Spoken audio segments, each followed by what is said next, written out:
Hello दोस्तों, आपका बहुत बहुत स्वागत है। हम दांत की बीमारी पे चर्चा करेंगे। कई तरीके की इसमें बीमारियां होती हैं और कई तरीके की इसमें समस्याएं आती है दांत में। तो सबसे पहले हम टाटर देखते हैं, टाटर क्या होता है। दूसरी बात हम प्लाक देखेंगे, प्लाक क्या होता है। तीसरा बात हम देखेंगे कि आरसीटी क्या होता है, आरसीटी। और जब आरसीटी फेल होता है तो री आरसीटी होता है, यानी कि री आरसीटी होता है। और उसके बाद दांत का इम्प्लांटेशन या दांत का ट्रांसप्लांटेशन, ये कई चीज़ें होती है। तो कई चीज़ों पर हम चर्चा करेंगे। तो सबसे पहले है प्लाक। तो ये प्लाक दांत में इस तरीके से यहाँ पे हो गया है, ये जिंजीवा हो गया है मसूड़े में, और यहाँ पे जिंजिविटीस हो गया, इन्फ्लेम्ड और डिसेडिंग गम्स। गम्स जो होता है पूरी के पूरी तरीके से डिसेडिंग हो गया है। तो इस तरीके से ये है। और गाइस साथ ही साथ इसमें हम आगे देखेंगे, और गाइस इसमें हम देखेंगे यहाँ पे क्या क्या प्रॉब्लम है। तो ये दांत है और ये दांत का ये हिस्सा है, और इस तरीके से आप देख सकते हैं ये टाटर है या प्लाक आप कह सकते हैं। और यहाँ पे सूजन आ गई, इन्फ्लामेशन हो गया है। तो इस तरीके से इसको क्या करते हैं, स्केलर की मदद से दूर कर देते हैं, निकाल देते हैं। तो और ये सही भी हो जाता है। उसके बाद जब ये निकालते हैं तो जनरली 1 दिन तक या 2 दिन तक सेंसिटिविटी दांत में हो सकती है, क्योंकि वाइब्रेटर मशीन से इसको निकाला जाता है। तो इसमें हैंड स्केलर भी हो सकता है या इलेक्ट्रिसिटी वाला वाइब्रेटर स्केलर भी हो सकता है। तो इलेक्ट्रिसिटी वाला जो स्केलर होता है बहुत बढ़िया होता है, नॉन इन्वेजिव होता है। उसको उसकी वजह से किसी तरीके का कोई भी साइड इफेक्ट नहीं होता है, नॉन इन्वेजिव होता है और किसी तरीके का कोई एडवर्स इफेक्ट नहीं होता है। और बाद में हम प्रॉपर हाइजीन का इस्तेमाल करते हैं, यानी कि अल्ट्रा सॉफ्ट टूथब्रश का इस्तेमाल करेंगे अच्छे तरीके से। जो पाउडर होते हैं, कोलगेट है, मंजन है, जो भी चीज़ें हम उसका इस्तेमाल करते हैं तो बिल्कुल सही हो जाता है, ये टाटर रिमूव हो जाते हैं। और उसके अलावा ये देखिए दांत में ये पोजीशंस हैं, ये स्वस्थ दांत है, हेल्दी टीथ है, और इसमें प्लाक हो गया है। तो ये प्लाक क्या होता है, बायोफिल्म बन जाती है गाइस। इसमें बायोफिल्म बन जाती है, यहाँ पे एक फिल्म होती है, एक परत होती है जो चढ़ जाती है, जो प्लाक के रूप में बन जाती है, और यहाँ पे सूजन आने लगती है ना। और यहाँ पे आप देख सकते हैं एक हेल्दी है टीथ है, यहाँ पे हेल्दी टीथ है, ये इसका इनेमल है, ये हेल्दी गम है, और ये हेल्दी बोन का लेवल है। यहाँ पे इन्फ्लेमेशन हो गया है और इसको बोलते हैं जिंजिविटीज़, और इसको बोलते हैं पेरियोडोंटिटीज़। तो इसमें क्या है, डीपनिंग पॉकेट, जो पॉकेट है वो डीप हो गई है, गहरी हो गई, और यहाँ प्लाक और कैलकुलस दोनों यहाँ पे बन के दांत को कमज़ोर कर दे रहे हैं और मसूड़ा उसमें सूजन आ जाती है। तो इस तरीके से दिक्कतें होने लगती हैं गाइस। यहाँ पर भी आप देख सकते हैं बिल्कुल चित्र स्पष्ट है, ये प्लाक है और ये यहाँ पे टाटर हो गया है, यहाँ पे बोन का लेवल रिड्यूस हो गया है। तो ये सारी चीज़ें इसमें आने लगती हैं धीरे धीरे। तो गाइस इसमें जैसा कि आप देख रही हैं चित्र में बिल्कुल क्लियर है। तो ये चित्र में जिंजिविटीस यहाँ पे हो गया है, यहाँ मसूड़े में, और यहाँ पे कैलकुलस हो गया। ये कैलकुलस आप देख रहे हैं, तो ये कैलकुलस को निकाला जा सकता है, आसानी से निकल जाते हैं, वाइब्रेटर स्केलर की मदद से निकल जाते हैं या हैंड स्केलर की मदद से निकल जाते हैं, इसमें कोई दिक्कत नहीं होती। और जो स्ट्रेन हुए, जो यहाँ पे धब्बे लगे हैं, धब्बे को भी दूर किया जा सकता है। और ये नॉन इन्वेजिव होता है, मतलब इसकी वजह से कोई नुकसान नहीं होता है, किसी तरीके का कोई एडवर्स इफेक्ट नहीं होता है। और ये टूथ के और साथ ही साथ गम के, यानी मसूड़े और दांत में किसी तरीके से एनाटॉमी में किसी तरीके से कोई छेड़छाड़ नहीं की जाती। इस वजह से किसी तरीके का एडवर्स इफेक्ट या साइड इफेक्ट इसकी वजह से नहीं होता है गाइस। तो ये आप बिल्कुल करवा सकते हैं, बिल्कुल सेफ होता है। और साथ ही साथ लेकिन गाइस जो आरसीटी होता है ना, जो आरसीटी होता है, जैसा कि आप देख रहे हैं, जो आरसीटी होता है इसको बोलते हैं आरसीटी। तो आरसीटी में क्या होता है, जनरली जो होता है इसको इसमें अगर ये डैमेज होता है दांत जब नीचे से, तो इसमें क्या किया जाता है, ड्रिल किया जाता है, मशीन की मदद से ड्रिल किया जाता है या फाइल की मदद से इसको चौड़ा किया जाता है, और इतना चौड़ा किया जाता है ताकि उसमें कृत्रिम नस डाली जा सके। तो इस तरीके से उसको बनाया जाता है। और आरसीटी ज़्यादातर फेल होती हैं, आरसीटी ज़्यादातर फेल होती हैं। वो क्यों फेल होती हैं, क्योंकि यहाँ पे उसको डाला गया है, उसके बाद यहाँ पे मसाला लगाते हैं, कच्चा मसाला लगा देते हैं। कृत्रिम बैंड डालने के बाद यहाँ पे कच्चा मसाला लगाते हैं, 2 दिन 3 दिन देखते हैं इन्फ्लेमेशन नहीं, उसके बाद इसको निकाल करके पक्का मसाला लगाते हैं। तो जनरली 2.5-3 महीना 4 महीना के बाद ये छोड़ देता है। तो उसका अलग ही सॉल्यूशन मतलब दिया जाता है कि यहाँ पे कैपिंग करवा लीजिए गाइस। तो कैपिंग का सुझाव दिया जाता है, या अगर ऐसा भी कह दिया जाता है कि आरसीटी दोबारा करवाइए, यानी कि री आरसीटी।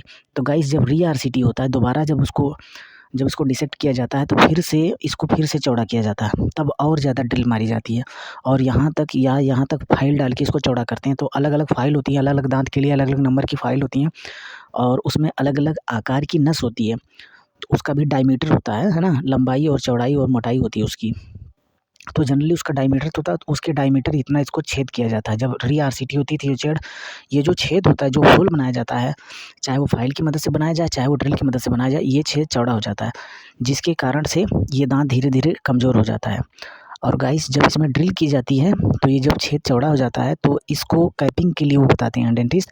तो जब इसमें कैपिंग करते हैं तो जनरली जैसे जब कैपिंग होता है तो 2 दांतों का सपोर्ट लगाया जाता है।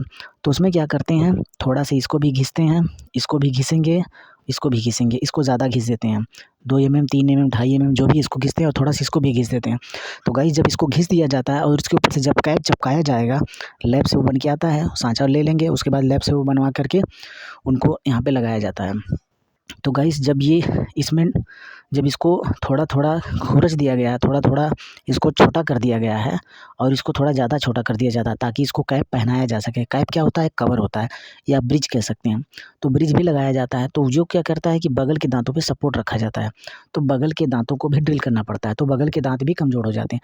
तो जनरली जो गाइस जो आरसीटी होता है वो इस तरीके से साधारणतः मामलों में रिकमेंड नहीं किया जाता। अगर यहाँ पे मवाद या एब्सेस बन गया तो उसको दूसरे मीडियम से एक अच्छा डेंटिस्ट, एक क्वालिफाइड डेंटिस्ट इसको आसानी से यहाँ से रिमूव कर सकता है।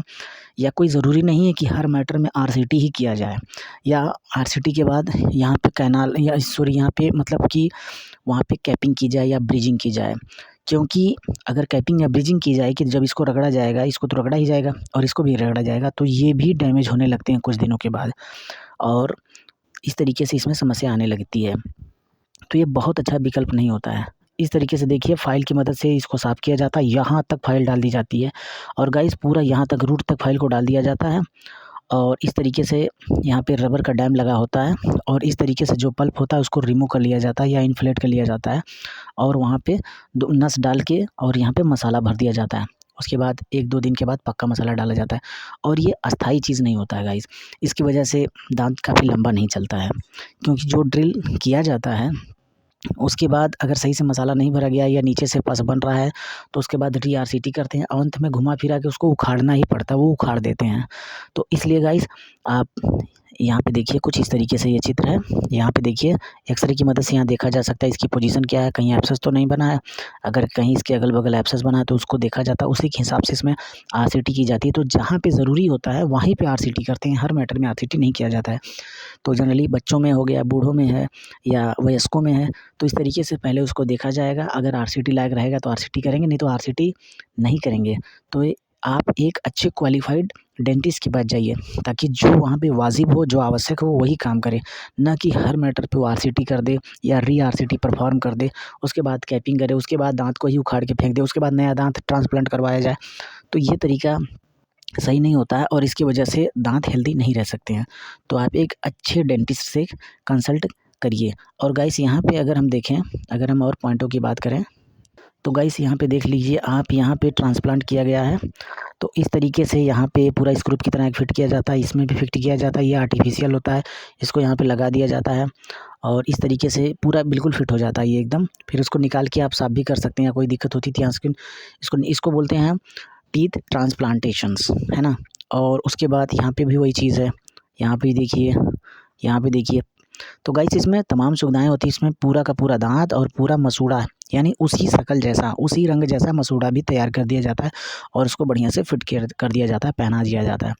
और यहाँ पे जैसा कि आप चित्र देख रहे हैं बिल्कुल क्लियर है, ये कंप्लीट डेंचर है। इसको ऊपरी जबड़े या निचले जबड़े में पहना दिया जाता है। ये इम्प्लांट किया गया इस तरीके से, यहाँ पे स्क्रू हैं जो वर्चुअली आपको दिखाए गए हैं। इस तरीके से इसको फिक्स किया जाता है और इसको रिमूवल किया जाता है ताकि इसको मतलब ब्रश से इसको धो करके फिर दोबारा दांत में पहना दिया जाता है। तो इस तरीके की चीज़ें गाइस होती रहती हैं। तो गाइस आप एक अच्छे डेंटिस्ट से कंसल्ट करिए ताकि वो हर मैटर पे आरसीटी ना करें।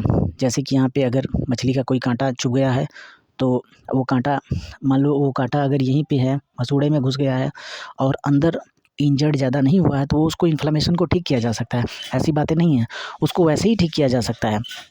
ऐसा नहीं है कि इसका एक ही इलाज है आरसीटी, सिर्फ आरसीटी करेंगे तभी ये रिमूव होगा और दूसरी विधि से रिमूव नहीं होगा, नहीं। ये दूसरी मेथड से भी और भी तरीके से मेडिकेशन से और पल्प वहाँ से या वहाँ से एब्सेस निकाल देंगे, उसके बाद ये सही बिल्कुल हो जाता है, ऐसी कोई इसमें बात नहीं होती है। तो आप एक अच्छे डेंटिस्ट से कंसल्ट करिए और दाँतों को स्वस्थ रखिए। थैंक यू दोस्तों, थैंक यू वेरी मच।